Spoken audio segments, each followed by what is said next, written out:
मी आज आई या विषयावर एक कविता लिहिलेली आहे. ती कविता तुम्हाला वाचून दाखवणार आहे.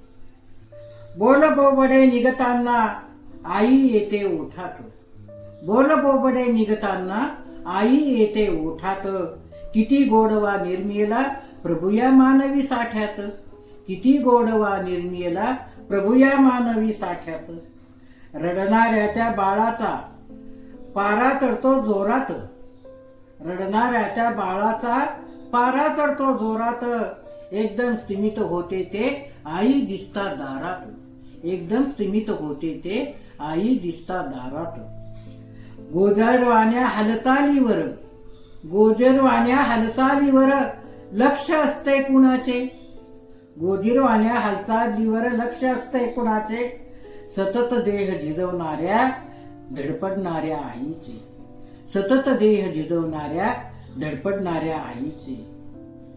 सुखाक्षणी सोबत होते दुखाक्षणी जागत राहते. सुखाक्षणी सोबत होते दुखाक्षणी जागत राहते. नेत्रकडांनी टिपत असते बाळाच्या या व्यथा कथा. नेत्रकडांनी टिपत असते बाळाच्या या व्यथा कथा. कौतुक केले जगी कुणी उत्तर मिळते आईने. कौतुक केले जगी कुणी उत्तर मिळते आईने. ममता तुम्हा दिली कुणी उत्तर मिळते आईने. ममता तुम्हा दिली कुणी उत्तर मिळते आईने. किती महिमा गाऊया माय माऊलीचा. किती महिमा गाऊया माय माऊलीचा. कंठ भरून येतो आम्हा बालकांचा. कंठ भरून येतो आम्हा बालकांचा. आम्हा बालकांचा. आम्हा बालकांचा.